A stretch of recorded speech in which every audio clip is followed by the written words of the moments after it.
Olá, meu amigo, tudo bem com você? Que bom estarmos juntos. Outra vez estamos aqui para estudar a Palavra de Deus, agora Ezequiel capítulo 40, nessa sequência de capítulos da Bíblia diários. Estamos no livro de Ezequiel e cada dia aprendemos, ouvimos a voz de Deus um pouquinho mais, porque Ele fala conosco através das Escrituras.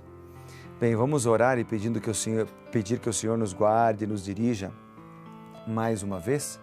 Oremos. Senhor Deus e Pai, obrigado pela Tua Palavra, que é a revelação da vontade do Senhor para a nossa vida. Entregamos o que temos em Tuas mãos, nossa vida, e pedimos a Tua sabedoria em nome de Jesus. Amém.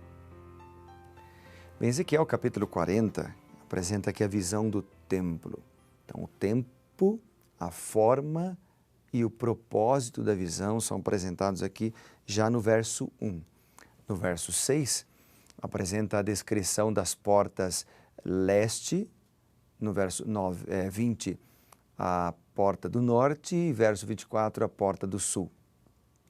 Também aparece 8 mesas e no versículo 44, as câmaras, e no versículo 48, o vestíbulo do templo. Então, logo no versículo 1, nós lemos assim, começando o capítulo.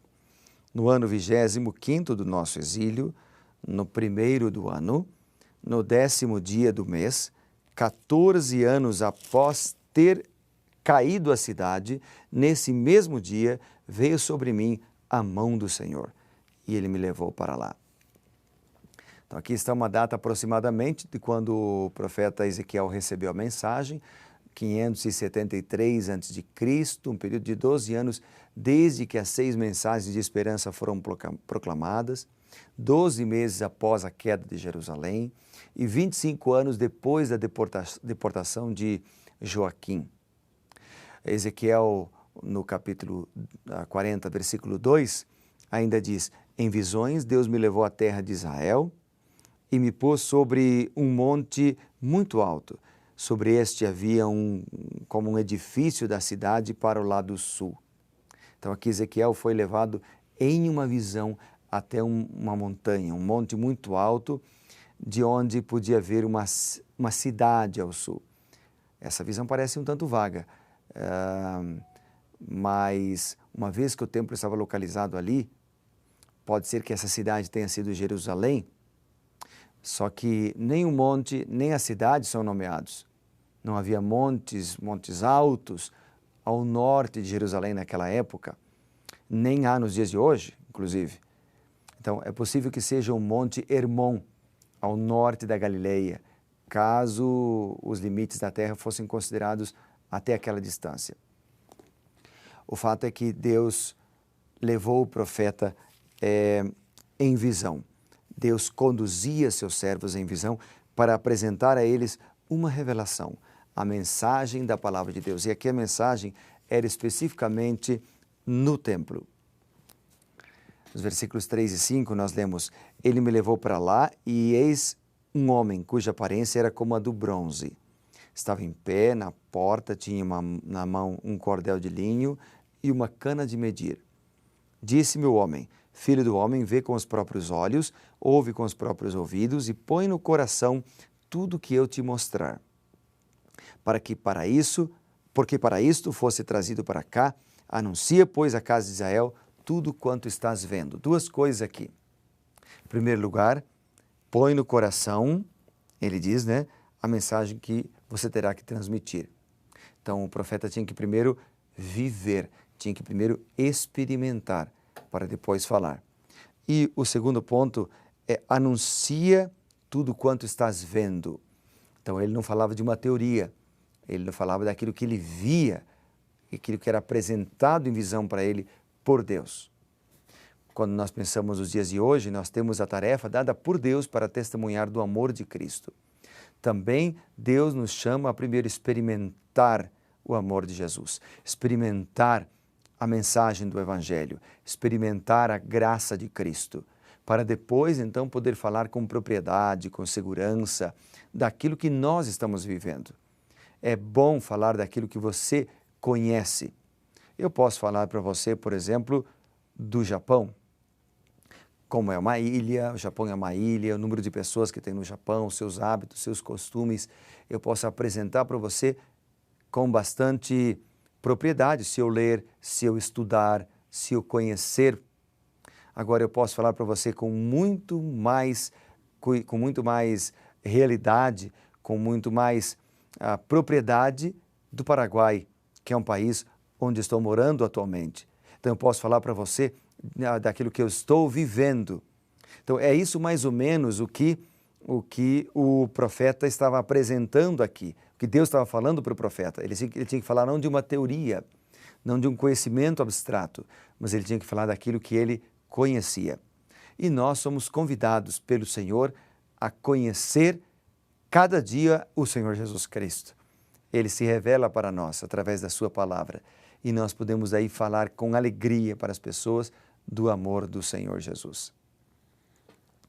O versículo 3 e 5 diz assim: Ele me levou para lá e eis um homem cuja aparência era como de bronze. Então as circunstâncias especiais dessas visões merecem destaque. Ezequiel viu um mensageiro cuja aparência era a aparência de bronze. Estava equipado com ferramentas de medição. Ezequiel foi escolhido para transmitir a revelação à casa de Israel. E aí aparece aqui as medidas, né? Um côvado que tinha cerca de 45 centímetros, ou a distância da ponta do dedo médio até o cotovelo. A medida de 4 dedos era a largura de uma mão, aproximadamente 7,5 centímetros. Então, tanto o côvado longo, 53 centímetros, como o côvado curto, 45, eram usados na época. Com base nessas medidas, a cana de medir apresentada no capítulo, imagina-se que ela tinha cerca de 6 côvados de comprimento, ou seja, 3,2 metros. A altura e a largura dos muros ao redor do templo seriam mais ou menos isto. Ou seja, Deus dá detalhes para Ezequiel do que ele queria transmitir.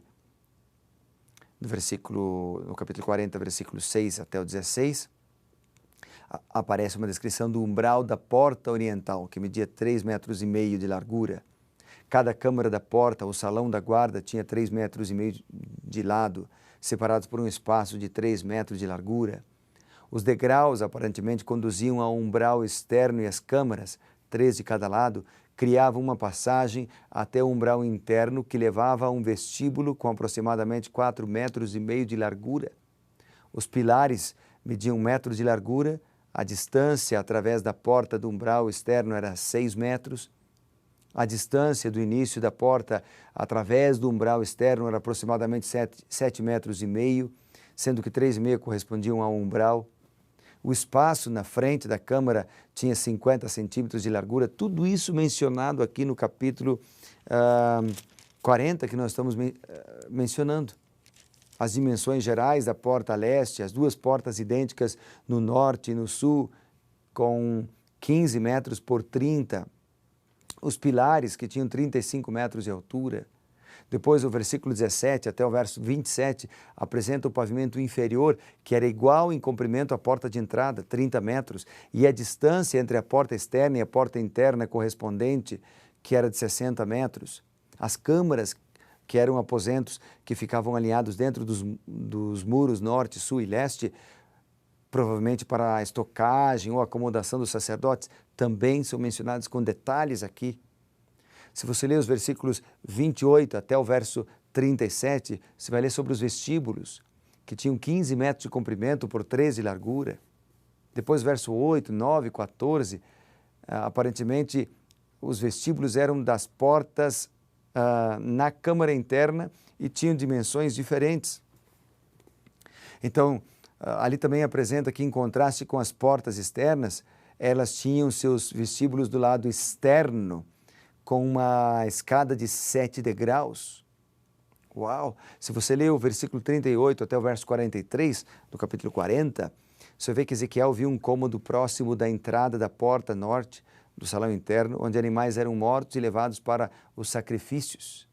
Sacrifícios estes que apontavam para o sacrifício de Jesus na cruz, o sacrifício de Cristo ao entregar sua própria vida, pagando pelos nossos pecados e proporcionando salvação a todos. Quantos detalhes são apresentados do templo no capítulo 40? Isso me fala de um Deus cuidadoso, detalhista, que gosta das coisas bem feitas, que se preocupa com seus filhos, se preocupa com o seu templo. Ele olha para os detalhes da nossa vida. Então, cada versículo do capítulo 40 me fala de um Deus cuidadoso. Se ele foi tão cuidadoso assim com o seu templo, dando as medidas exatas de cada parte do templo, de cada sala, de cada compartimento, ele não cuidaria de você? Claro que sim. Deus gosta de ordem. Para Deus, precisamos fazer sempre o melhor. São algumas das lições desse capítulo. Sonhe grandes coisas para Deus e realize grandes coisas com Deus. Sonhe em viver no céu um dia.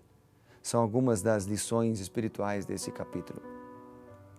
Mas para mim, a maior lição espiritual de Ezequiel capítulo 40 é que assim como Deus cuidou do seu templo, Deus cuida de você também. Cuida da sua vida, cuida dos detalhes da sua existência. Cabe a você fazer a sua parte, cabe a mim fazer a minha parte. E a nossa parte é confiar, a nossa parte é entregar nossos medos nas mãos dele, nossos sonhos nas mãos dele, nossa existência nas mãos dele. E esse Deus cuidará de nós. Vamos fazer isso? Eu gostaria de orar por você agora. Eu gostaria de pedir a bênção do Senhor para você agora, para que Ele nos abençoe, para que Ele nos guarde e para que Ele nos guie. Vamos orar? Bondoso Deus e Pai, muito obrigado pela Tua proteção, pela Tua graça, muito obrigado pela Tua bênção diária e agora ajuda-nos a confiar mais em Ti, a fazer o nosso melhor, a andar em Teus caminhos e a cumprir a Tua vontade. Abençoe meus amigos que oram comigo agora. Dê para eles a certeza da Tua proteção e segurança e presença na vida deles. Em nome de Jesus, amém. Que Deus te abençoe, seja revivado por Sua palavra, amigo. Até mais.